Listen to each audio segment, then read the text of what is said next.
ഇന്നലത്തെ ദിവസം big boss season 7 മലയാളത്തിൻ്റെ 15ാമത്തെ ദിവസം അനുമോളിൽ നിന്ന് ആരംഭിച്ച് ഷാനവാസിൽ എത്തി നിന്ന ഒരു ആരോപണമുണ്ട്. അപ്പാനി ശരത്ത് എന്ന കണ്ടസ്റ്റൻറ്റിനെയും അതുപോലെ ബിഗ് ബോസ് ഹൗസിൽ നിന്ന് പുറത്തായ മറ്റൊരു ഫീമെയിൽ കണ്ടസ്റ്റൻറ്റിനെയും ചേർത്തുകൊണ്ടുള്ള അത്ര നല്ലതല്ലാത്ത ആരോപണങ്ങൾ. ആ ആരോപണങ്ങളുമായി ബന്ധപ്പെട്ട് പുറത്ത് ഒരുപാട് അഭ്യൂഹങ്ങൾ കറങ്ങി നടക്കുന്നുണ്ട്. സോഷ്യൽ മീഡിയ പ്ലാറ്റ്ഫോമാണ് അത് ഡെലിവർ ചെയ്യുന്നതിൽ ഒന്നാം സ്ഥാനത്ത് നിൽക്കുന്നത്. അങ്ങനെയുള്ള ആളുകൾക്കെതിരെ നിയമ നടപടി സ്വീകരിക്കും എന്ന് അപ്പാനി ശരത്തിൻ്റെ ഒഫീഷ്യൽ ഇൻസ്റ്റാഗ്രാം ഹാൻഡിലിൽ അവരൊരു പോസ്റ്റ് ഇട്ടിട്ടുണ്ട്. അപ്പാനി ശരത്തിനെ സംബന്ധിക്കുന്ന യഥാർത്ഥ വിവരങ്ങൾ ലഭ്യമാകുന്ന ഓൺലൈനിലുള്ള ഏക പ്ലാറ്റ്ഫോം അവരാണ് എന്നുള്ള കാര്യവും അവർ ആ ഒരു കുറിപ്പിൽ വ്യക്തമാക്കിയിട്ടുണ്ട്.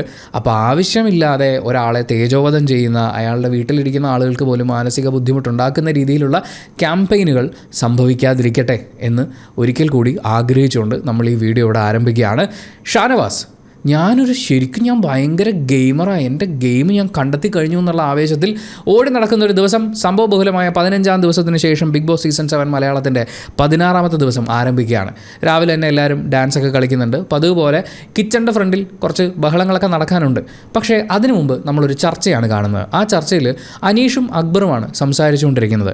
അവർ സംസാരിക്കുന്നത് ഷാനവാസിനെ കുറിച്ചാണ്. തൊട്ടപ്പുറത്ത് ആര്യൻ ഇരിപ്പുണ്ട്. പ്രത്യക്ഷത്തിൽ നമ്മൾ നോക്കുമ്പോൾ ആര്യൻ വെറുതെ അവിടെ ഇരിക്കുകയാണ് എന്ന് തോന്നും. പക്ഷേ ആര്യനും ആ കോൺവെർസേഷനിൽ വളരെ പ്രധാനപ്പെട്ട ഒരു പങ്ക് വഹിക്കുന്നുണ്ട്. ഇന്നലെ അവൻ എന്നെ അത്രയും പറഞ്ഞു, ഇനി ഞാൻ തീരുമാനിച്ചു, അവൻ പോയിട്ടേ ഞാൻ ഇവിടുന്ന് പോവുള്ളൂ, അതിനെനിക്ക് ഈ ആഴ്ചയും കൂടി ഇവിടെ നിൽക്കണോടാ എന്ന് അക്ബറിനോട് അപേക്ഷിക്കുന്ന, അല്ലെങ്കിൽ അക്ബറിനോട് നീ എന്നെ സഹായിക്കണം എന്നുള്ള രീതിയിൽ സംസാരിക്കുന്ന അപ്പാനി ശരത്തിനെയാണ് നമ്മൾ കാണുന്നത്. മാത്രമല്ല, ഷാനവാസിനോടൊപ്പം സംസാരിച്ചിരിക്കുന്ന പലരെയും വിശ്വസിക്കാൻ കൊള്ളില്ല, അല്ലെങ്കിൽ പലരോടും വിശ്വസിച്ച് പറയുന്ന കാര്യങ്ങൾ അവർ ഷാനവാസിനോട് പറയുന്നു എന്നുള്ളൊരു ആശങ്ക കൂടി അപ്പാനി ശരത്ത് രേഖപ്പെടുത്തുന്നുണ്ട്. അതിനെക്കുറിച്ച് ചോദിക്കുമ്പോൾ ആദില നൂറ കോമ്പിനേഷനോട് അപ്പാനി ശരത്ത് ചില കാര്യങ്ങൾ സംസാരിച്ചു. അത് വേറെ ആരോടും പറഞ്ഞിട്ടില്ല, വേറെ ആരും കേട്ടിട്ടില്ല. പക്ഷേ അതേ കാര്യങ്ങൾ ഷാനവാസ് തിരിച്ചടിച്ചു. അപ്പോൾ സ്വാഭാവികമായും അപ്പാനി ശരത്തിന് മനസ്സിലായി, ഞാൻ പറഞ്ഞ കാര്യങ്ങൾ ആദിലയും നൂറയും ഷാനവാസിനോട് പറഞ്ഞിട്ടുണ്ടെന്ന്. അപ്പോൾ അവരെയും വിശ്വസിക്കാൻ കൊള്ളില്ല എന്നുള്ള ഒബ്സർവേഷനൊക്കെയാണ് അപ്പാനി ശരത്ത് മുന്നോട്ട് വെക്കുന്നത്. ഇത് കേൾക്കുന്ന അക്ബർ പറയുന്നുണ്ട്, അങ്ങനെ ചാടി കയറി ഒരു കൺക്ലൂഷനിലേക്ക് വരരുത് എന്നുള്ളത്. അത് അക്ബറിൻ്റെ ഒരു ഗെയിം സ്ട്രാറ്റജിയാണ്. അക്ബർ ചാടി കയറി എല്ലാത്തിലും അങ്ങനെയല്ല. അക്ബർ കുറച്ച് വെയിറ്റ് ചെയ്യും, കാര്യങ്ങൾ എന്താണെന്ന് പഠിക്കും. ഇപ്പോൾ ഒരു വഴക്കുണ്ടാകുന്ന സമയത്ത് നമ്മൾ ഒരാളെയൊക്കെയാണ് ടാർഗറ്റ് ചെയ്യേണ്ടത്, അല്ലെങ്കിൽ 1-2 പേരെയാണ് ടാർഗറ്റ് ചെയ്യേണ്ടത്, അല്ലാതെ എല്ലാവരോടും കൂടി ബഹളം വെച്ചിട്ട് കാര്യമില്ല. അങ്ങനെ വളരെ സ്ട്രാറ്റജിക്കലായിട്ട് മൂവ് ചെയ്യുന്ന ആളാണ് അക്ബർ എന്നുള്ളത് അക്ബറിൻ്റെ ആ സംസാരത്തിൽ നിന്ന് വ്യക്തമാണ്. എന്തായാലും ഈ ആദില നൂറ ഷാനവാസ് കോമ്പിനേഷനെ കുറിച്ച് സംസാരിക്കുമ്പോഴാണ് അവിടെ ആര്യൻ ഇടപെടുന്നത്. കംപ്ലീറ്റ് കാര്യങ്ങളും പറഞ്ഞിട്ടുണ്ട്, അവർ തമ്മിൽ സംസാരിച്ചിട്ടുണ്ട് എന്ന് ആര്യൻ വളരെ കോൺഫിഡൻ്റ് ആയിട്ട് പറയുന്നുണ്ട്. ഈ കേസിൽ, അതായത് അക്ബറും അപ്പാനി ശരത്തും തമ്മിലുള്ള കോൺവെർസേഷനിൽ ആര്യൻ അവിടെ കോൺട്രിബ്യൂട്ട് ചെയ്യേണ്ട ഒരു ആവശ്യം എന്താണ് എന്ന് ചിന്തിക്കുമ്പോൾ നമുക്ക് മനസ്സിലാവുന്നൊരു കാര്യം, ഇവർ 3 പേരും ഉൾപ്പെടുന്ന ഒരു ഗ്യാങ് നിലവിൽ, അതായത് ഈ ഒരു കോൺവെർസേഷൻ വരെയുള്ളൂ, അത് കഴിയുമ്പോൾ അപ്പാനി ശരത്ത് ഈ ടീമിൽ നിന്ന് വിടും. ഇവർ ടാർഗറ്റ് ചെയ്യുന്നത് ഷാനവാസിനെയാണ്. ആര്യനെ നോക്കുകയാണെങ്കിൽ ആര്യൻ ആദ്യത്തെ വീക്കെൻഡിലേക്ക് അടുക്കുമ്പോൾ തന്നെ ഷാനവാസിനെ ഡയറക്റ്റ് ഹിറ്റ് ചെയ്യാൻ വേണ്ടി, അതായത് ഷാനവാസുമായിട്ട് ഇനിയൊരു വഴക്കുണ്ടാവണം, അല്ലെങ്കിൽ ഒരു ഡയറക്റ്റ് കോമ്പറ്റീഷൻ ഉണ്ടാവണം എന്നൊക്കെ ആര്യൻ ആഗ്രഹിക്കുന്നുണ്ട്. കാരണം ഞാൻ രുദ്രം വരും എന്ന് പറഞ്ഞിട്ട് ഇവിടെ ഒരു പൂച്ചക്കുട്ടി നടക്കുന്നത് മാത്രമേ കണ്ടുള്ളൂ എന്ന് ആദ്യം തന്നെ ഷാനവാസിൻ്റെ ഈഗോനെ ഭീകരമായിട്ട് ഹേർട്ട് ചെയ്തുകൊണ്ട് ആര്യൻ സംസാരിക്കേണ്ടായി. അതൊരു ഗംഭീര സ്ട്രാറ്റജി ആയിരുന്നു, അത് ഏറ്റിട്ടുണ്ടെന്ന് തന്നെ വേണം മനസ്സിലാക്കാൻ. പക്ഷേ ആര്യൻ ഒരു സ്ട്രോങ് ആയിട്ടുള്ള കണ്ടസ്റ്റൻ്റ് ആണ് എന്നുള്ളത് ഷാനവാസിന് അറിയാം. ഇപ്പോൾ ആര്യന് നല്ല ഗ്രൗണ്ട് സപ്പോർട്ട് കിട്ടുന്നുണ്ട്. ഡയറക്റ്റ് കയറി ആര്യൻ്റെ അടുത്ത് മുട്ടിക്കഴിഞ്ഞാൽ ജയിക്കാൻ പറ്റില്ല എന്ന് ഷാനവാസിന് അറിയാം. ആര്യനും ഷാനവാസും തമ്മിൽ പിന്നീട് നടക്കുന്ന കോൺവെർസേഷനുകളിൽ ഷാനവാസിന് വേണമെങ്കിൽ ആര്യൻ്റെ അടുത്ത് പിടിച്ച് പോകാമായിരുന്നു. ആര്യൻ വളരെ സ്ട്രോങ് ആയിട്ട് പല കാര്യങ്ങളും പറയുന്നുണ്ട്. പക്ഷേ ഷാനവാസ് അത് മൈൻഡ് ചെയ്യുന്നില്ല. ഷാനവാസ് ടാർഗറ്റ് ചെയ്യുന്നത് അക്ബറിനെയും നൂറയുമാണ്. അക്ബർ ആദ്യ ദിവസം മുതൽ തന്നെ ഷാനവാസിനെ ടാർഗറ്റ് ചെയ്ത് കളിക്കുന്നുണ്ട്. ഇപ്പോൾ അപ്പാനി ശരത്തിൻ്റെ സംസാരത്തിലും നമുക്കത് മനസ്സിലാക്കാൻ പറ്റും. എന്തായാലും ആ കോൺവെർസേഷൻ കഴിഞ്ഞ് സവാള ഗിരിഗിരി എന്ന് പറയുന്ന ആ ഒരു പഞ്ച് ഡയലോഗുമായിട്ട് അനുമോൾ എല്ലാവർക്കും വേണ്ടിയുള്ള വിരുന്നൊരുക്കി കാത്തിരിക്കുകയായിരുന്നു. ഇവർ ഓറഞ്ച് എടുത്ത് വെക്കുന്ന സമയത്ത് തലേ ദിവസം എണ്ണി വെച്ചതിനേക്കാൾ ഇന്നത്തെ ദിവസം പകൽ എന്ന് നോക്കിയപ്പോൾ ഓറഞ്ചിൻ്റെ എണ്ണം കുറഞ്ഞിട്ടുണ്ട്. ഏകദേശം 3 ഓറഞ്ച് കാണാനില്ലെന്നാണ് പറയുന്നത്. പക്ഷേ ഇവർ പറയുന്ന കണക്ക് എണ്ണമൊക്കെ വെച്ചിട്ട് ഒരു 6 മിസ്സിംഗ് അല്ലേ എന്ന് നമുക്ക് തോന്നും. പിന്നെ അവരുടെ കണക്ക് ഇവിടെ ഒരു വിഷയമല്ലല്ലോ, കണക്ക് കൂട്ടലുകളാണല്ലോ പ്രധാനപ്പെട്ട കാര്യം എന്ന് പറയുന്നത്. അപ്പോൾ ഓറഞ്ചിൻ്റെ എണ്ണം കുറഞ്ഞിട്ടുണ്ട്. അനുമോൾ ഡയറക്റ്റ് ഒന്നിലും ഇടപെടില്ല എന്ന് പറഞ്ഞിട്ടുണ്ട്. പക്ഷേ അനുമോൾ കണ്ടിട്ടുണ്ട് ആരാണ് ഓറഞ്ച് എടുത്തതെന്നുള്ളത്. അത് അവർ പിന്നീടുള്ള കോൺവെർസേഷനിൽ ലൂസായിട്ട് ഇങ്ങനെ പറഞ്ഞു പോകുന്നുണ്ട്. എന്തായാലും അപ്പാനി ശരത്തിനെ വിളിച്ച് ഓറഞ്ച് മിസ്സിംഗ് ആണ് എന്നുള്ള കാര്യം പറയുന്നു. അപ്പാനി ശരത്ത് ഓറഞ്ചൊക്കെ എടുത്ത് ഫ്രണ്ടിൽ വെച്ചിട്ട് കിച്ചണിൻ്റെ ആ ഒരു ഫ്രണ്ടിൽ എല്ലാവരും വരുന്ന പൊസിഷനിലേക്ക് എടുത്ത് വെച്ചതിന് ശേഷം എല്ലാവരോടും കൂടി പറയുകയാണ്, നിങ്ങൾ എടുത്തെങ്കിൽ എടുത്തു, അത് നിങ്ങൾ കഴിച്ച് വയറ് വീർപ്പിച്ചോളൂ, പക്ഷേ ഇവിടെ ഇത്രയും കുറവാണ്, ഇങ്ങനെയാണ് സംഭവിച്ചിട്ടുള്ളതെന്ന് പറയുന്നുണ്ട്. അത് ആക്ച്വലി ഒരുപാട് പ്രശ്നങ്ങളിലേക്ക് പോകണ്ട എന്നുള്ള രീതിയിൽ കാര്യം അവതരിപ്പിക്കാൻ വേണ്ടി പറഞ്ഞു എന്നാണ് ഞാൻ വിചാരിക്കുന്നത്. കാരണം എല്ലാവർക്കും ജ്യൂസ് അടിക്കാൻ വെച്ചിട്ടുള്ള ഓറഞ്ചാണ്, അതിൽ കുറവ് വന്നിട്ടുണ്ട്. സ്വാഭാവികമായും 10 ഓറഞ്ച് വെച്ച് അടിക്കാനിരുന്ന ജ്യൂസ് 7 ഓറഞ്ചോ 6 ഓറഞ്ചോ വെച്ച് അടിക്കുമ്പോൾ വെള്ളം കൂടുതൽ ഒഴിക്കേണ്ടി വരും. അപ്പോൾ ആരെങ്കിലും പരാതി പറഞ്ഞാലും ഇതാണ് ഇവിടുത്തെ അവസ്ഥ എന്ന് പറയാമെന്നുള്ളതാണല്ലോ. അത് കഴിഞ്ഞ് തൊട്ടടുത്ത് നമ്മൾ കാണുന്നത് ഷാനവാസ് ബഹളം വെക്കുന്നതാണ്. അതായത് ടാസ്ക് കളിച്ച് നമ്മൾ നേടിയ ബട്ടർ, തേൻ, അതുപോലെ അച്ചാർ, ഇതൊക്കെ എവിടെ കാണാൻ കിട്ടിയിട്ടില്ലല്ലോ എന്നാണ് ഷാനവാസ് പറയുന്നത്. പക്ഷേ ഇതേ ഷാനവാസ് തന്നെ പറയുന്നത് റെന ഫാത്തിമ ചീസൊക്കെ എടുത്ത് ഉപയോഗിച്ചിട്ട് ഫ്രിഡ്ജിൽ ഒളിപ്പിച്ച് വെക്കുന്നത് കണ്ടു എന്നുള്ളതാണ്. ഒരു വഴക്കുണ്ടാകുന്ന സമയത്ത്, അതായത് ഈ ഷാനവാസും അക്ബറും തമ്മിൽ ഒരു ഉന്തും തള്ളുമൊക്കെ ഉണ്ടാകുന്നുണ്ട്. ഷാനവാസ് ഭയങ്കര ബോറായിരുന്നു, അക്ബറിൻ്റെ ദേഹത്തേക്ക് അങ്ങോട്ട് കയറി തട്ടുകയൊക്കെ ചെയ്തു. ആ ചോദ്യത്തിൻ്റെ ഇടയ്ക്ക് ചീസ് എടുത്ത് ഫ്രിഡ്ജിൽ ഒളിപ്പിച്ച് വെക്കുന്നത് കണ്ടു എന്ന് ഷാനവാസ് പറയുമ്പോൾ അക്ബർ ചോദിക്കുന്നു, ചീസ് പിന്നെ ഫ്രിഡ്ജിനല്ലാതെ ഏത് അടുപ്പിലാണ് കൊണ്ടുവെക്കേണ്ടതെന്ന്. അതൊരു ഗംഭീര ചോദ്യമായിരുന്നു. ഒരു ചെറിയ മുൻകൂർ ജാമ്യം എടുക്കുകയാണ്. ഇനി അങ്ങോട്ട് ഈ പറഞ്ഞു പോകുമ്പോഴേ അനീഷ്, അഭിലാഷ്, അപ്പാനി, ഇവർ 3 പേരുടെയും ഈ പേര് പറയുമ്പോൾ എനിക്ക് അങ്ങോട്ടും ഇങ്ങോട്ടും മാറിപ്പോകുന്നുണ്ട്. റെനയും നൂറയും ഞാൻ പറയുമ്പോൾ അങ്ങോട്ടും ഇങ്ങോട്ടും മാറിപ്പോകുന്നുണ്ട്. പരമാവധി എഡിറ്റിങ്ങിൽ തിരുത്താൻ നമ്മൾ ശ്രമിക്കാം, എന്നാലും ഇടയ്ക്ക് ചില കമൻറ്റുകൾ വരുന്നുണ്ട്, ചേട്ടൻ ഇപ്പോഴും പേര് മാറുന്നു എന്നുള്ളത്. ഒന്നും എനിക്ക് പേരുകൾ ഓർത്തിരിക്കാൻ അത്ര വലിയ കഴിവൊന്നുമില്ല. നമ്മൾ ഈ സ്ക്രിപ്റ്റൊക്കെ എഴുതി വെച്ചിട്ടാണ് ഇതൊക്കെ ഓർത്തിരിക്കുന്നത്. അതിൻ്റെ ഇടയിൽ തന്നെ ഒരു 10-12 തവണ ഞാൻ തിരുത്തി റീടേക്ക് എടുത്തിട്ടാണ് പോകുന്നത്. അപ്പോൾ ക്ഷമിക്കുക. എന്തായാലും ഷാനവാസ് ടാർഗറ്റ് ചെയ്യുന്നത് റെന ഫാത്തിമേനാണ്. റെന ഫാത്തിമ അവിടുന്ന് ഈ ചീസ് കട്ടു. അപ്പം റെന പറയുന്നുണ്ട്, ഞാൻ എടുത്തു, അവിടെ 10 ചീസാണ് ഉണ്ടായിരുന്നത്, അതിൽ നിന്ന് 2 ചീസ് എടുത്തു, അത് ക്രിയേറ്റ് ചെയ്തിട്ടിട്ട് ചപ്പാത്തിയിൽ അത് അപ്ലൈ ചെയ്തിട്ട് ആരൊക്കെ കഴിച്ചു എന്നുള്ള രീതിയിൽ റെന ഇങ്ങനെ സംസാരിക്കുന്നുണ്ട്. അതിനുശേഷം അത് ഫ്രിഡ്ജിൽ വെച്ചു എന്ന് അവർ പറയുന്നുണ്ട്. അതായത് അവർ കട്ടെടുത്തിട്ട് ആ വഴി ഓടി എന്നുള്ളതൊന്നുമല്ല, അത് ഉപയോഗിച്ചു എന്നുള്ള കാര്യം അവർ സമ്മതിക്കുന്നുണ്ട്. അത് കഴിഞ്ഞ് അനീഷും കൂടി ചോദിച്ച് അനുമോളോ ആരോ സംസാരിച്ച് വരുമ്പോഴാണ് ഷാനവാസ് സമ്മതിക്കുന്നത്. ഷാനവാസ് 1 കൂടുതൽ ഓറഞ്ച് എടുത്തിട്ടുണ്ടായിരുന്നു. എവിടെ കഴിഞ്ഞ ദിവസം എല്ലാവരും ഓരോ ഓറഞ്ച് വെച്ചേ എടുത്തിട്ടുള്ളൂ, ബാക്കിയുള്ളത് കാണാനില്ല, എണ്ണത്തിൽ കുറവുണ്ട് എന്ന് അനുമോള് പറഞ്ഞപ്പോൾ ആ സമയത്ത് ബട്ടറും തേനും ഒക്കെ കാണാണ്ട് പോയി എന്ന് പറഞ്ഞ് മറ്റൊരാളെ കള്ളി എന്നൊക്കെ വിളിക്കാൻ ഇറങ്ങി തിരിച്ച ഷാനവാസ് ഇവരോടൊന്നും പറയാതെ പെർമിഷൻ എടുക്കാതെ, അതാണ് ഇവിടുത്തെ ഏറ്റവും പ്രധാനപ്പെട്ട കാര്യം, കിച്ചൺ ടീമിൻ്റെ പെർമിഷൻ എടുക്കാതെ ഓറഞ്ച് എടുത്ത് തിന്നു. എന്നിട്ട് ഷാനവാസ് പറയുന്നത് ഞാനിവിടെ മുറിച്ച് എല്ലാവർക്കും ഓരോ കഷ്ണം വെച്ച് കൊടുത്തു എന്നുള്ളതാണ്.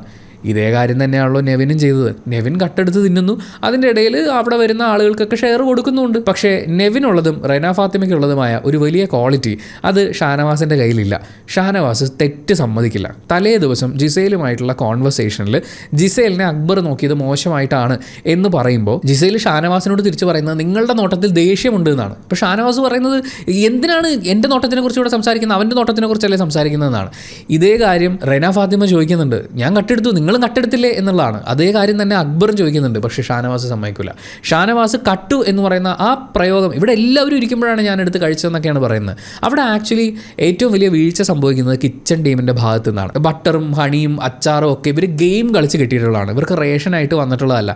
ഇതാണ് ആര്യൻ മുന്നോട്ട് വെക്കുന്ന പോയിന്റ്. പക്ഷേ അപ്പോൾ പോലും എന്തൊക്കെയാണ് കിച്ചണിലുള്ളതെന്നും എങ്ങനെയാണ് നമ്മളിത് എല്ലാവരിലേക്കും എത്തിക്കുക, എങ്ങനെയാണ് ഇത് കൃത്യമായിട്ട് ഉപയോഗിക്കേണ്ടത് എന്നൊക്കെ കിച്ചൺ ടീമിനൊരു കണക്ക് വേണം, കാൽക്കുലേഷൻ വേണം. കിച്ചൺ ടീം അറിയാതെ അവിടെ നിന്നൊന്നും പോകാൻ പാടില്ല. പോവുകയാണെങ്കിൽ അതൊരു പ്രശ്നം ഉണ്ടാക്കണം. ഇനി കിച്ചൺ ടീം കാണുകയാണെങ്കിലും ചോദ്യം ചെയ്യണം. ഇവിടെ അനുമോള് പറയുന്നുണ്ട് ആരൊക്കെയാണ് ഓറഞ്ച് കൊണ്ടുപോയെന്ന് എനിക്കറിയാം എന്നുള്ളത്. അതറിയാമെങ്കിൽ, അത് കണ്ടിരുന്നെങ്കിൽ എന്തുകൊണ്ട് അനുമോൾ അപ്പോൾ അത് സംസാരിച്ചില്ല? ഒരു പക്ഷേ അന്നേരം സംസാരിച്ച് ചിലപ്പോൾ ജിസേലിൻ്റെ ആ ഒരു ഗ്യാങ് എന്ന് അനുമോൾ വിശ്വസിക്കുന്ന ആളുകളോ ആയിരിക്കും അത് എടുത്തിട്ടുണ്ടാവുക. അങ്ങനെ എടുക്കുന്ന സമയത്ത് നീ ജിസേലിനോടുള്ള ദേഷ്യം തീർക്കുകയാണ് എന്നൊരു ആരോപണം വരാനുള്ള സാധ്യത ഇതൊക്കെ മുന്നിൽ കണ്ടിട്ടായിരിക്കാം എന്ന് വേണമെങ്കിൽ നമുക്ക് വാദിക്കാം. പക്ഷേ കിച്ചൺ ടീമായിട്ട് നിൽക്കുന്ന സമയത്ത് എല്ലാവരിലേക്കും എത്തിക്കേണ്ട ഭക്ഷണം മാനേജ് ചെയ്യേണ്ട ആൾ എന്നുള്ള നിലയ്ക്ക് അങ്ങനെ എന്ത് തരം ആരോപണം ഉണ്ടായാലും അത് ചൂണ്ടിക്കാണിക്കാനുള്ള ഉത്തരവാദിത്തം അനുമോൾക്കുണ്ട്. അനുമോളുടെ ഭാഗത്ത് നിന്ന വീഴ്ചയാണ്. കിച്ചൺ ടീമിന് കൃത്യമായിട്ട് അറിയില്ല. ഇവർ ഈ ചോദിക്കുമ്പോഴാണ് കിച്ചൺ ടീം അയ്യോ ഇതൊക്കെ ആര് എനിക്കറിയില്ലല്ലോ എന്നൊക്കെ പറയുന്ന പോലെയുള്ള ഡയലോഗുകൾ അടിക്കുന്നത്. അത് വളരെ മോശമായിട്ടുള്ള ഒരു കാര്യമാണ്. ആ ടീമിൻ്റെ ഫെയിലിയറാണത്. എന്തായാലും ചപ്പാത്തിക്കള്ളി എന്നെ നാട്ടുകാർ വിളിക്കും എന്ന് ആലോചിച്ച് വിഷമിച്ചിരുന്ന അനുമോൾ ഇത്തവണ വളരെ ഹാപ്പിയാണ്. ഈ കൊടുമ്പിരിക്കൊണ്ട ഫൈറ്റ് മുഴുവൻ നടക്കുന്ന സമയത്ത് ഇടയ്ക്ക് ഈ ഷാനവാസ് ഭയങ്കര ദേഷ്യത്തിൽ അങ്ങോട്ടും ഇങ്ങോട്ടും നടക്കുമ്പോൾ ആര്യം പറയുന്നുണ്ട് BP ഉള്ള ആളാണ് വിട്ടേക്ക് എന്നുള്ളത്. അത് നല്ലൊരു കൊടുപ്പായിരുന്നു. കാരണം മരുന്ന് കഴിക്കുന്നു എന്നൊക്കെ പറഞ്ഞുകൊണ്ട് ഈ പുറത്ത് കിടന്നുറങ്ങുന്ന ടാസ്ക് വന്ന സമയത്ത് തൻ്റെ ഒപ്പം ഉണ്ടായിരുന്ന പെൺകുട്ടികളെ അദ്ദേഹം മാനിപ്പുലേറ്റ് ചെയ്തത് എന്ന് വേണമെങ്കിൽ പറയാവുന്ന രീതിയിൽ, അല്ലെങ്കിൽ അവരുടെ അടുത്തു നിന്നൊരു സെൻറ്റിമെൻറ്റ്സ് സമ്പാദിച്ചത് മരുന്ന് കഴിക്കുന്ന ആളാണ് എന്നൊക്കെ പറയുന്ന ഒരു കൺസിഡറേഷൻ ഉപയോഗിച്ചിട്ടാണ്.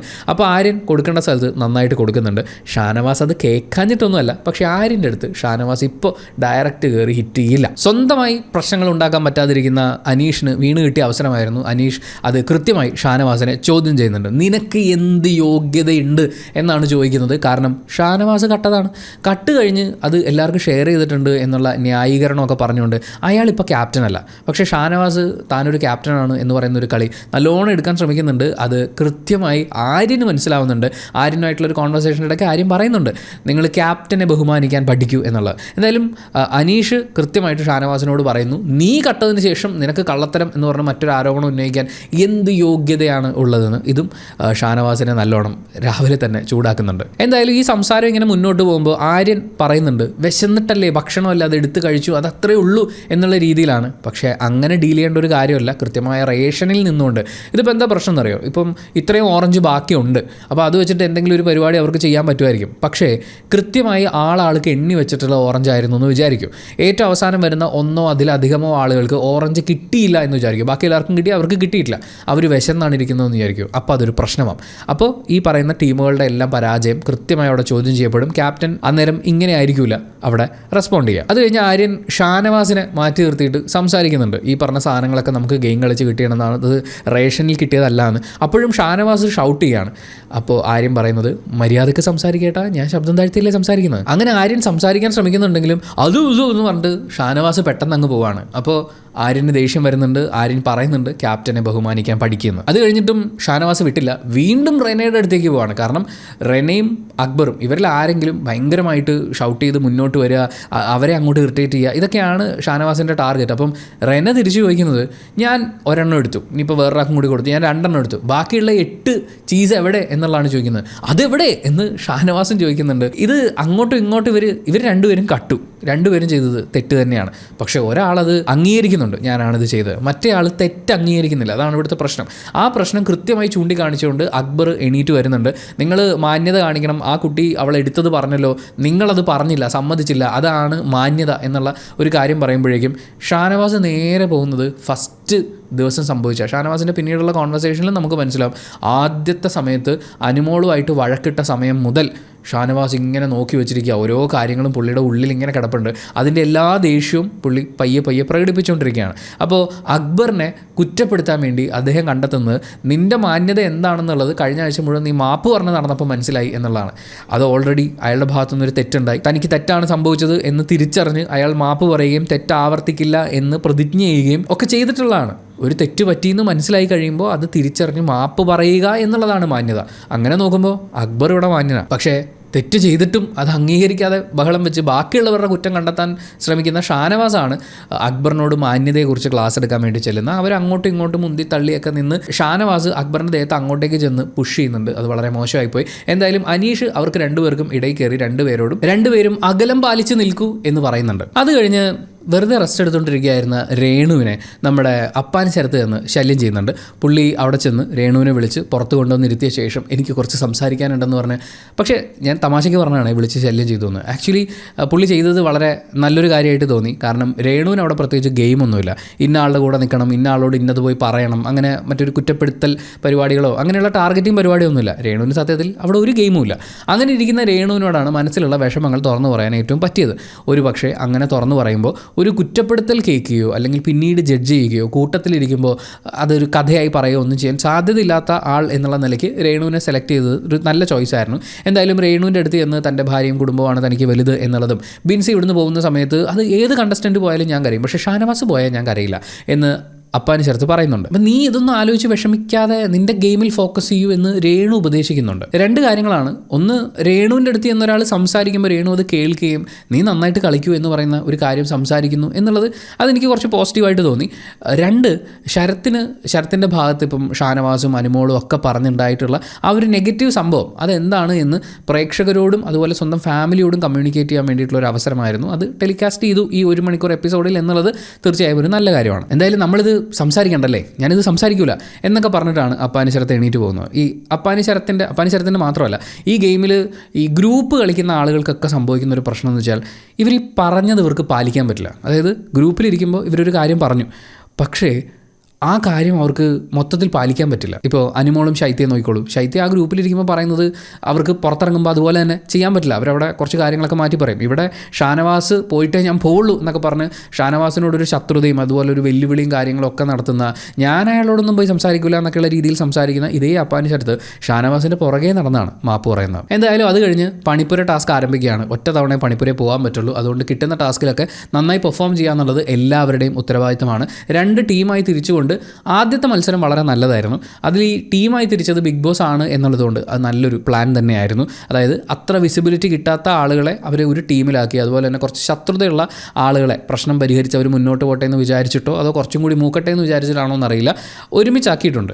ഇപ്പോൾ അപ്പാനി ശരത്തിനെയും ഷാനവാസിനെയും ഒരു ടീമിലിട്ടിട്ടുണ്ട്, അക്ബറിനെയും അനുമോളെയും ഒരു ടീമിലേക്ക് കൊണ്ടുവന്നിട്ടുണ്ട്. അങ്ങനെ അവർ ഗെയിം കളിച്ച് തുടങ്ങിയപ്പോൾ ശ്രദ്ധിച്ച ഒരു കാര്യം എന്ന് പറയുന്നത് ഈ ആദിലയും നൂറയും 2 ടീമിലായിട്ടിട്ടു. സ്വാഭാവികമായും ആദില കുറേയും കൂടി ലൗഡായിട്ട് സംസാരിക്കുന്നുണ്ട്, അല്ലെങ്കിൽ കുറച്ചും കൂടി ഗെയിം സ്പിരിറ്റ് നമുക്ക് കാണാൻ വേണ്ടിയിട്ട് പറ്റുന്നുണ്ട്. ആനിമലിൻ്റെ ഒരു ട്രേറ്റ്സ് ഒക്കെ വെച്ചുകൊണ്ട് ആളെ കണ്ടുപിടിക്കുക എന്ന് പറയുന്ന പോലത്തെ ഒരു സെക്കൻഡ് ടാസ്ക് ഒക്കെ വരുന്ന സമയത്ത് കൃത്യമായി പോയിന്റ് ഔട്ട് ചെയ്ത് ക്യാരക്ടർ എന്താണ് എന്നുള്ളത് പറഞ്ഞുകൊണ്ട് ആദില സംസാരിക്കുന്നുണ്ട്. അത് പിന്നീട് വരുന്ന ടാസ്കിലാണ്. എന്തായാലും ആദ്യത്തെ ടാസ്ക് അത്യാവശ്യം രസമായിട്ട് പോയി. എല്ലാ ടീമും നല്ലോണം എൻജോയ് ചെയ്ത് അവരുടെ ഒരു ടീം സ്പിരിറ്റ് ഒക്കെ കാണാൻ നല്ല രസമുണ്ടായിരുന്നു. അത് കഴിഞ്ഞിട്ട് ആദില, നൂറ ആൻഡ് ഷാനവാസ് ഒരു കോൺവെർസേഷൻ നടക്കുന്നുണ്ട്.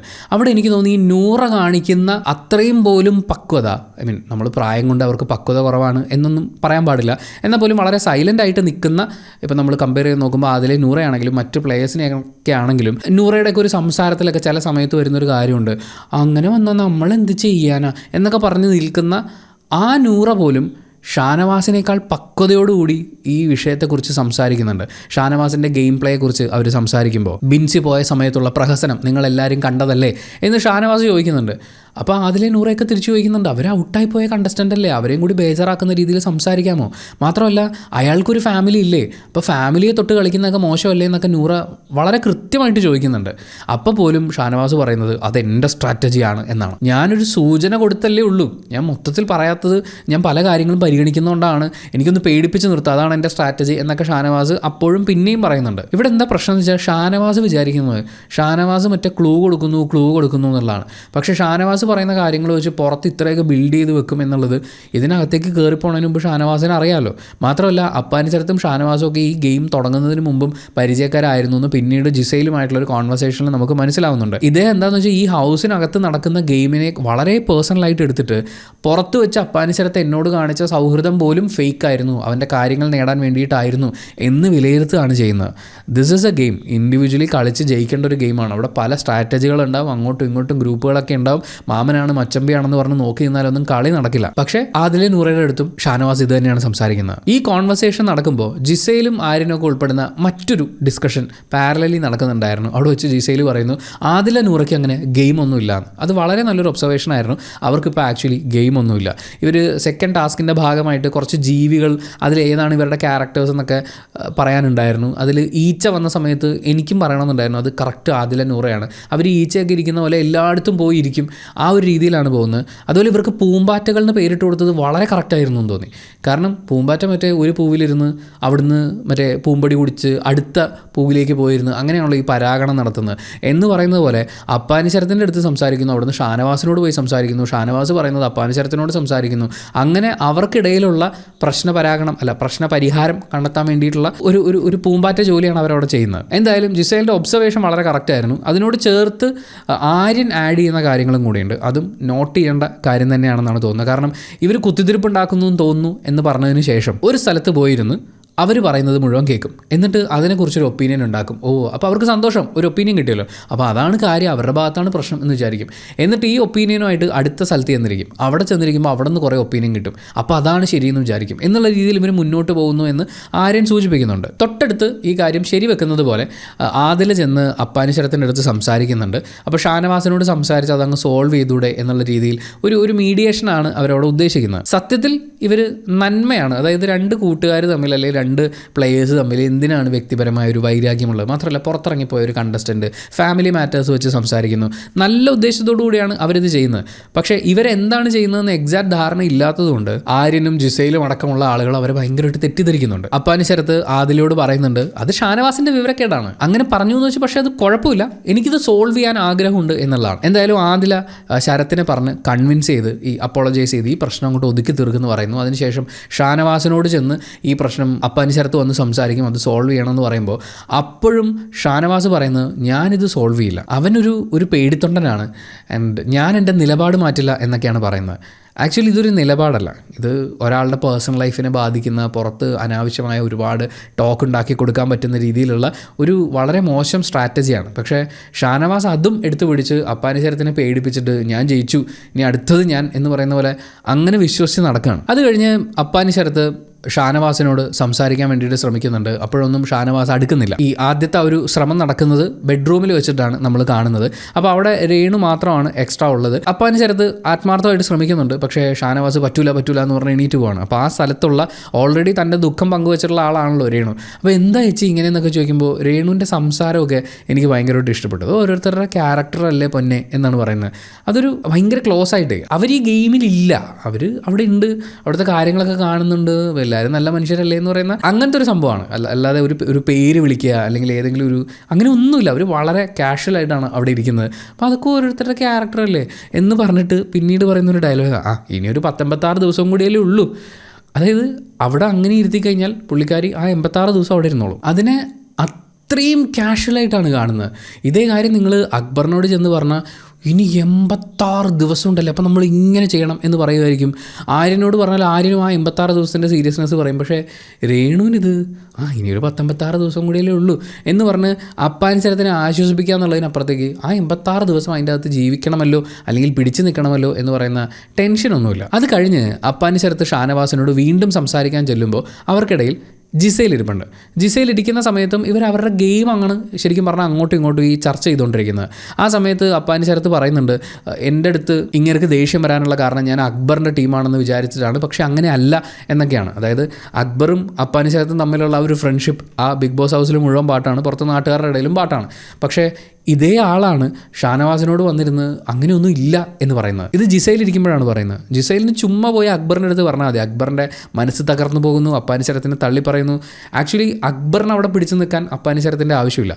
അപ്പാനി ശരത്തിനെയും കൂടി കരുതുന്നത് കൊണ്ടാണ് അക്ബറിൻ്റെ ഗെയിം കുറച്ചെങ്കിലും ഒന്ന് താണ് നിൽക്കുന്നത്. അപ്പാനി ശരത്തിനെ കൂടാതെ അക്ബർ കുറച്ചും കൂടി ഒറ്റയ്ക്ക് ഗെയിം കളിക്കാനാണെന്നുണ്ടെങ്കിൽ അയാൾക്ക് ഇറങ്ങി അർമാദിക്കാനുള്ളൊരു സ്പേസ് അവിടെയുണ്ട്. അപ്പാനി ശരത്തിന് പക്ഷേ ഒരാൾ വേണം, പുള്ളി ഡൗൺ ആകുമ്പോൾ ഒന്ന് സാരമില്ല എല്ലാം ശരിയാവും എന്ന് പറയാൻ, അല്ലെങ്കിൽ പുള്ളി ആരെങ്കിലുമൊക്കെ ടാർഗറ്റ് ചെയ്തൊരു ദേഷ്യമൊക്കെയുള്ളിലുള്ള അപ്പോൾ അത് പറഞ്ഞു തീർക്കാൻ. ഇപ്പോൾ രാവിലെ തന്നെ ഷാനവാസിനെ കുറിച്ച് ഒരു വട്ടം പറഞ്ഞു, അത് കഴിഞ്ഞ് ആദിലേക്ക് വന്ന് സംസാരിക്കുമ്പോൾ അവിടെ ഒരു വട്ടം പറഞ്ഞു. ഇങ്ങനെ പറഞ്ഞു കഴിയുമ്പോഴേക്കും അപ്പാനിയുടെ ഉള്ളിൽ നിന്ന് ഇതങ്ങ് ഇറങ്ങും. അതേപോലെ ഷാനവാസും പറയുന്നുണ്ട് ഞാൻ അവനെ അന്ന് മുതൽ നോക്കി വെച്ചിട്ടുള്ളതാണ്.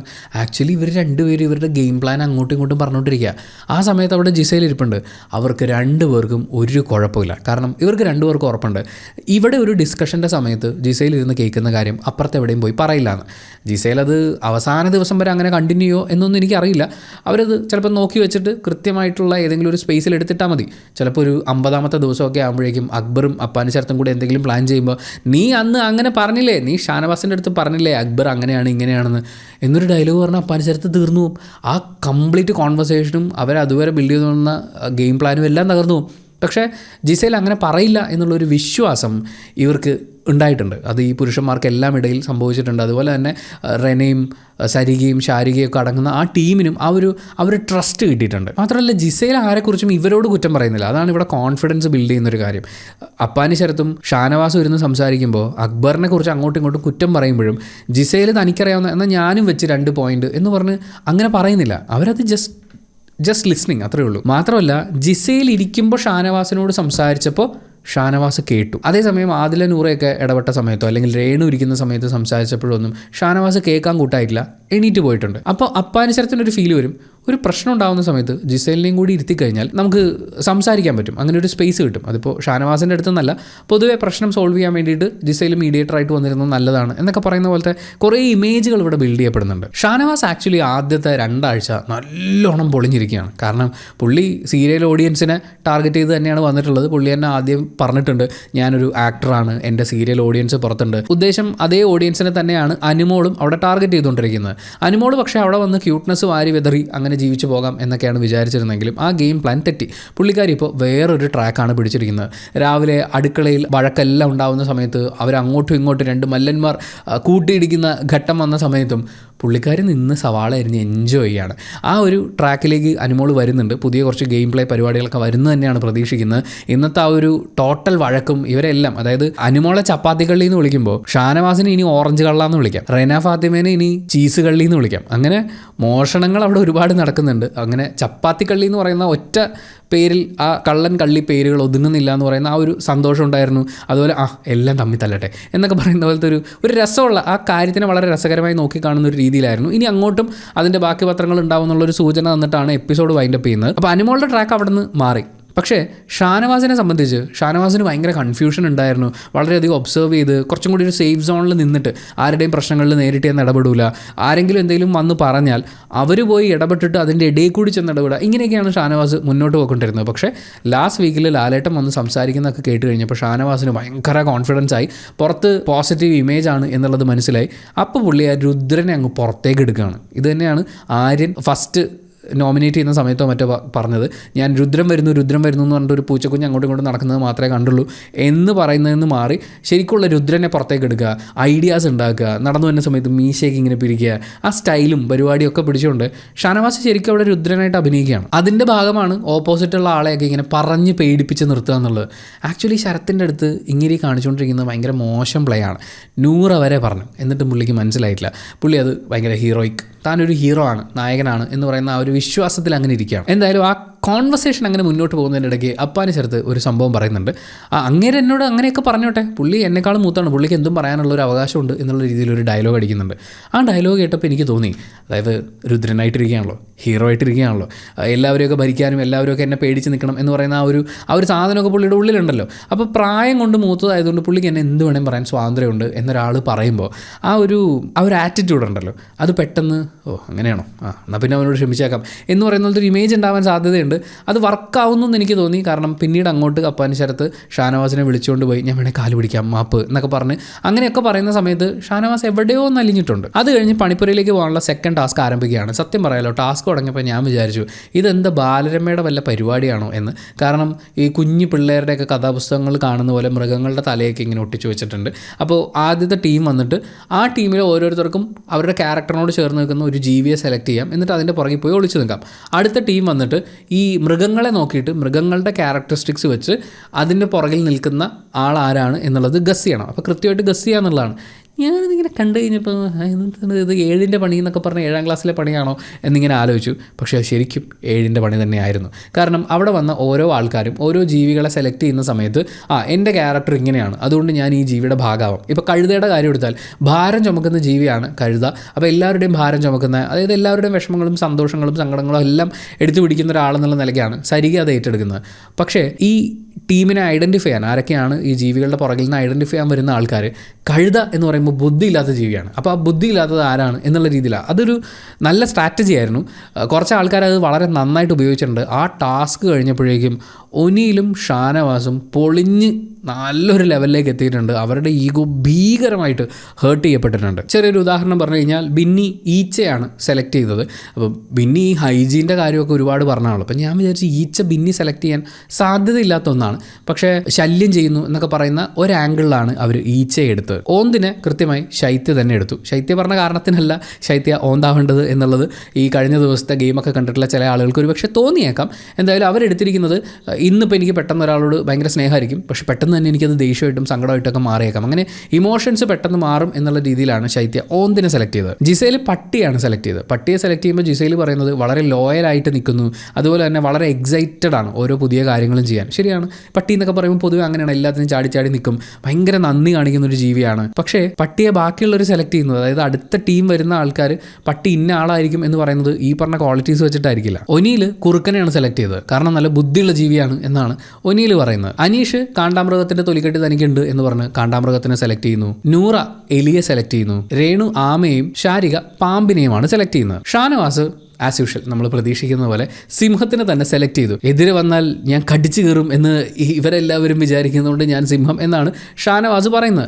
ഷാനവാസ് എന്ത് പറഞ്ഞാലും ഷാനവാസിൻ്റെ ടീമിൽ ഇപ്പോൾ വന്നിട്ടുള്ള ശരത് അപ്പാനി അത് ഏറ്റുപിടിക്കുക തന്നെ ചെയ്യും. കാരണം സ്വന്തം സുഹൃത്തിനെ കുറിച്ച് ഷാനവാസ് പറയുന്ന അതേ കാര്യം ഏറ്റെടുത്ത് അപ്പാനി ശരത്ത് പിന്നീട് പറയുന്നത് നമ്മൾ കേൾക്കുന്നുണ്ട്.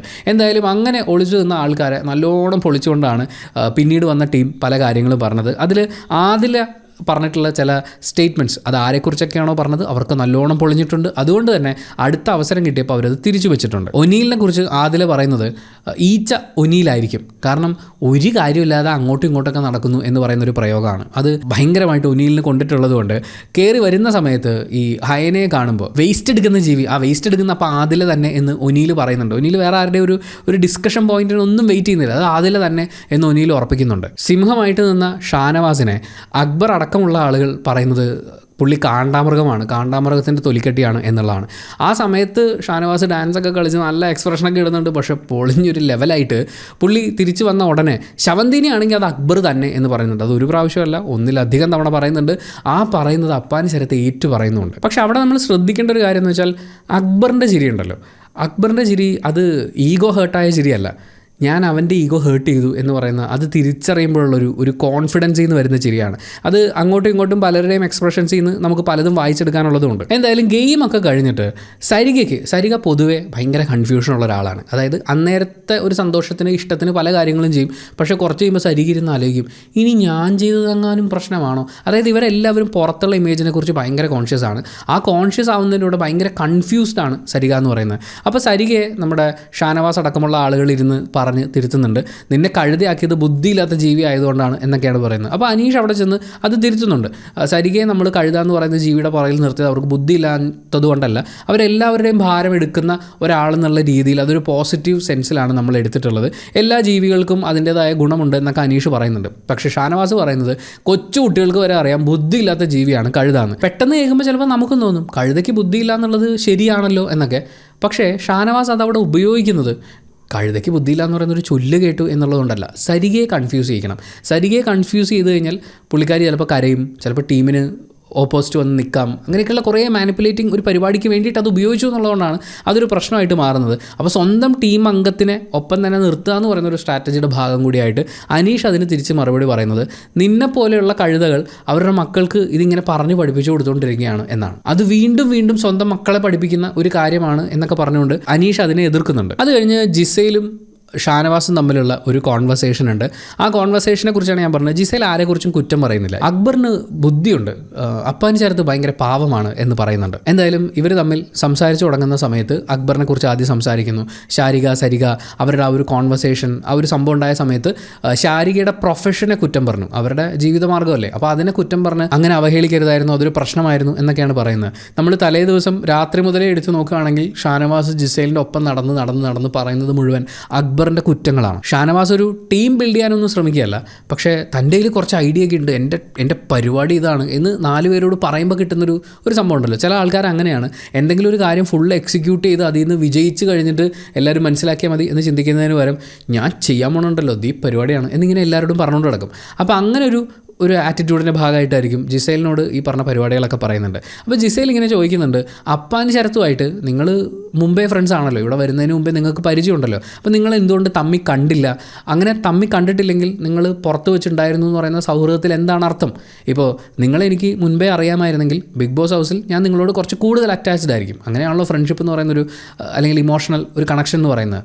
അപ്പോൾ ഷാനവാസ് പറയുന്നത് അങ്ങനെ നോക്കുകയാണെങ്കിൽ അവൻ പുറത്ത് എന്നോട് കാണിച്ചിട്ടുള്ള സൗഹൃദം അവൻ്റെ കാര്യം നേടാൻ വേണ്ടിയിട്ടുള്ള സൗഹൃദമായിരുന്നു എന്നൊക്കെയുള്ള ഒരു രീതിയിലാണ്. എനിക്കത് കേൾക്കുമ്പോൾ തോന്നിയ ഒരു സങ്കടം എന്താണെന്ന് വെച്ച് കഴിഞ്ഞാൽ ഈ പുറത്തുണ്ടായിരുന്ന സൗഹൃദത്തിനെ, പുറത്തുണ്ടായിരുന്ന ബന്ധങ്ങളെ അകത്തേക്ക് വരുമ്പോൾ അതിനെ വേറൊരു രീതിയിൽ ട്രീറ്റ് ചെയ്യുക. ഇതൊരു ഗെയിമാണ്. ആരെങ്കിലും ഒരാളെ ഇവിടെ ജയിക്കുള്ളൂ, അല്ലാതെ ഇന്നാൾ ജയിക്കട്ടെ എന്ന് പറഞ്ഞ് കൂടെ നിൽക്കുക, മറ്റേ സൗഹൃദം നോക്കി നിൽക്കുക, ഇതൊന്നും ഇവിടെ നടക്കില്ല. പക്ഷേ ഷാനവാസ് ഇത് ഭയങ്കര പേഴ്സണലായിട്ട് എടുക്കുകയാണ്. പറ്റിയൊരു സാധനം എനിക്ക് കിട്ടി, ഞാൻ അപ്പം തന്നെ അടിക്കാൻ തീരുമാനിച്ചു, പക്ഷേ അതുകൊണ്ട് വേറെ ആർക്കും കോട്ടം വരരുത് എന്നെനിക്ക് ആഗ്രഹമുണ്ടെന്നൊക്കെ പറയുന്നുണ്ട്. പക്ഷേ സംഭവിക്കാനുള്ള കോട്ടം, അതായത് ആ വ്യക്തിയെക്കുറിച്ച് വളരെ മോശമായിട്ടുള്ളൊരു ഇമേജ് ജനങ്ങളുടെ അടുത്തേക്ക് എത്തിക്കുക എന്നുള്ളതും അതിൻ്റെ ഭാഗമായിട്ട് 2 സ്ത്രീകൾ വളരെയധികം ബുദ്ധിമുട്ടുക എന്ന് പറയുന്ന ഒരു കാര്യത്തിലേക്കും അത് എത്തപ്പെട്ടിട്ടുണ്ട്. മാത്രമല്ല അക്ബർ അപ്പാനി ശരത്തിനെ ഒരു കരുവാക്കുകയാണ് എന്നുള്ള കാര്യം കൂടി ഷാനവാസ് പറയുന്നുണ്ട്. അത് പറയുന്ന ഷാനവാസ് തിരിച്ചറിയാത്തൊരു കാര്യം, അപ്പാനി ശരത്തിനെ വീക്കാക്കാൻ വേണ്ടിയിട്ട് ഷാനവാസ് ഇവിടെ കരുവാക്കിക്കൊണ്ടിരിക്കുന്നത് ഓൾറെഡി ഔട്ടായിപ്പോയ RJ ബിൻസിയെയും അതുപോലെ അപ്പാനി ശരത്തിൻ്റെ പ്രഗ്നൻ്റ് ആയിരിക്കുന്ന ഭാര്യയുമാണ്, അല്ലെങ്കിൽ കുടുംബജീവിതത്തിനെയാണ്. ഇതിനെ രണ്ടിനെയും എടുത്തു വെച്ചിട്ടാണ് അപ്പാനി ശരത്തിനെ പേടിപ്പിക്കാൻ വേണ്ടിയിട്ട് ഷാനവാസ് ശ്രമിച്ചുകൊണ്ടിരിക്കുന്നത്. അക്ബർ ഷാനവാസിനെ തോൽപ്പിക്കാൻ അപ്പാനി ശരത്തിനെ കരുവാക്കുന്നു എന്ന് പറയുമ്പോൾ അക്ബറാണ് കുറച്ചും കൂടി എത്തിക്സ് ഉള്ള ആളെന്നാണ് എനിക്ക് ഫീൽ ചെയ്യുന്നത്. കാരണം പുള്ളി ആ ഗെയിമിലുള്ള ആളുകളും ആ സിറ്റുവേഷനുമാണ് യൂട്ടിലൈസ് ചെയ്യുന്നത്. പക്ഷേ ഷാനവാസ് പുറത്തുള്ള ആളുകളെയാണ് ഇതിനകത്ത് ഗെയിം കളിക്കാൻ വേണ്ടി ഉപയോഗിക്കുന്നത്. ആ പെയിൻ ഷാനവാസിന് മനസ്സിലാവണമെങ്കിൽ ഷാനവാസിൻ്റെ ഫാമിലിയെ ബാധിക്കും, പുറത്ത് ബാധിക്കും എന്ന് ഉറപ്പുള്ളൊരു കാര്യത്തിനെ മറ്റാരെങ്കിലും ഒരു ഗെയിം സ്ട്രാറ്റജിയായി ഉപയോഗിക്കുകയും ഷാനവാസിനെ ഭയപ്പെടുത്തുകയും വേണം. അങ്ങനെയും സംഭവിക്കാതിരിക്കട്ടെ എന്നാണ് ഞാൻ ആഗ്രഹിക്കുന്നത്. കാരണം അതും തെറ്റാണ്. അത് കഴിഞ്ഞ് എപ്പിസോഡ് വൈൻഡപ്പ് ചെയ്യുന്ന സമയത്ത് അനുമോളും അഭിലാഷും നെവിനും ഒക്കെ ഇരിക്കുന്ന ഒരു ചെറിയ ഡിസ്കഷനാണ്. അവർ ഉറങ്ങുന്നതിന് മുമ്പ് വർത്താനം പറഞ്ഞിരിക്കുമ്പോൾ അനുമോൾ അങ്ങോട്ട് വരികയാണ്. അനുമോൾ പറയുന്നത് ജിസേൽ എന്നെ യക്ഷി എന്ന് വിളിച്ചു, അതിനൊരു പ്രശ്നം ഉണ്ടാകണം എന്നുള്ളതാണ്. അപ്പോൾ സംഭവം എന്താണെന്ന് വെച്ച് കഴിഞ്ഞാൽ അനുമോൾ രാത്രി ചിരിക്കുന്നത് കേട്ട് കഴിഞ്ഞപ്പോൾ ജിസേൽ പറഞ്ഞു യക്ഷി ചിരിക്കുന്ന പോലെ ഉണ്ടെന്ന്. നമ്മൾ സാധാരണ പോലെ പറയുന്ന ഒരു കൗണ്ടറാണ്, പക്ഷേ അവൾ എന്നെ യക്ഷി എന്ന് വിളിച്ചു എന്ന് പറയുന്നൊരു കാര്യമാണ് അനുമോൾ മനസ്സിലാക്കുന്നത്. മാത്രമല്ല അവൻ്റെയൊക്കെ ഒരു ജിസേൽ എന്ന് പറഞ്ഞിട്ടാണ് അനുമോൾ നടന്നു പോകുന്നത്. അപ്പം നെവിൻ പറയുന്നുണ്ട് അതെ എൻ്റെ ജിസേൽ എന്ന് പറയുന്നുണ്ട്. അനുമോൾക്ക് ഇപ്പോഴും ആ ഒരു സംഭവം വിട്ടിട്ടില്ല. ആ ഗെയിമിൽ നിന്ന് വിട്ട് കളിക്കാനുള്ള ഒരു സമയമായി, അല്ലെങ്കിൽ പുതിയൊരു ഗെയിമും പുതിയൊരു സ്ട്രാറ്റജിയും അനുമോൾ ബിൽഡ് ചെയ്തെടുക്കാനുള്ള ഒരു സ്പേസ് ഇന്ന് അനുമോൾക്ക് കിട്ടിയെന്ന് തോന്നുന്നു. പക്ഷേ അത് അവർ നന്നായി ഉപയോഗിച്ചതായിട്ട് കണ്ടില്ല. അതുപോലെ ഈ ഒരു കാര്യം ഉള്ളിൽ വെക്കുന്നു എന്നുള്ളതിൻ്റെ ഒരു ചെറിയ സൂചന എന്ന് പറയുന്നത് ബിഗ് ബോസ് ആദ്യം പണിപ്പുര ടാസ്കിനെ കുറിച്ച് പറയാൻ വേണ്ടിയിട്ട് എല്ലാവരും വിളിച്ചിരുത്തുന്നുണ്ട്. അങ്ങനെ റൗണ്ട് ഷേപ്പിൽ ഇവർ ഇരിക്കുന്ന സമയത്ത് ഒരു ഗ്യാപ്പ് ഉണ്ടായിരുന്നു. അതായത് ഒരു സ്ഥലത്ത് ഒരാൾക്ക് ഇരിക്കാനുള്ള സ്ഥലമുണ്ട്, പക്ഷേ അവിടെ തലേണ മാത്രമേ ഉള്ളൂ. നോക്കിക്കഴിഞ്ഞപ്പോൾ ജിസയിലും അനുമോളും ഇരിക്കുകയാണ്. അവർക്കിടയിൽ അപ്പോഴും ഒരു തലേണയുടെ ഒരാൾക്ക് ഇരിക്കാനുള്ള ഗ്യാപ്പുണ്ട്. ആ ഗ്യാപ്പ് മാറി ഇതിനൊരു ഗെയിമായി അവർ രണ്ടുപേരും ഒരുപോലെ കാണുകയാണെന്നുണ്ടെങ്കിൽ നല്ലതായിരുന്നു, നല്ല രസമായിരുന്നു. എന്തായാലും നാളെ വഴക്കുണ്ടാവുന്ന സമയത്ത് എല്ലാവരും ഡാൻസ് കളിച്ച് കിച്ചണിൽ നിന്ന് എന്തെങ്കിലും മോഷണം പോയി എന്ന് പറഞ്ഞിട്ട് തന്നെ വഴക്കുണ്ടാക്കണം കേട്ടോ എന്ന് അഭിലാഷ് തമാശ രൂപേണ പറയുന്നുണ്ട്.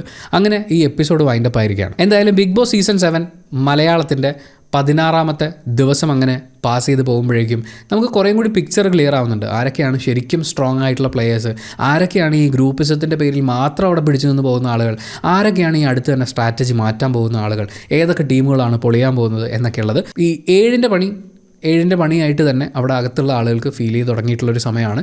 അതിൻ്റെ കൂടെ വീണ്ടും ഓർമ്മിപ്പിക്കാനുള്ളൊരു കാര്യം, അവിടെ പണിയൊക്കെ നടന്നോട്ടെ, അവിടെ കളിയൊക്കെ നടന്നോട്ടെ, അതൊരു ഗെയിമായി കാണുക, അവരെയൊക്കെ കണ്ടസ്റ്റൻസ് ആയിട്ട് കാണുക, അവരുടെ പേഴ്സണൽ ലൈഫിനെ ബാധിക്കത്തക്ക രീതിയിൽ പുറത്ത് പ്രശ്നങ്ങളൊന്നും ഉണ്ടാക്കാതിരിക്കുക. അവരെക്കുറിച്ച് വളരെ മോശമായിട്ടുള്ള എന്ന് വെച്ചാൽ കേട്ടാൽ അറയ്ക്കുന്നത് പോലെയുള്ള കാര്യങ്ങൾ വരെ പലരും സ്പ്രെഡ് ചെയ്യുന്നുണ്ട്. അങ്ങനെയൊക്കെ സ്പ്രെഡ് ചെയ്യുന്നതുകൊണ്ട് നിങ്ങൾക്ക് പ്രത്യേകിച്ച് ഉപകാരമൊന്നും ഉണ്ടാവില്ല.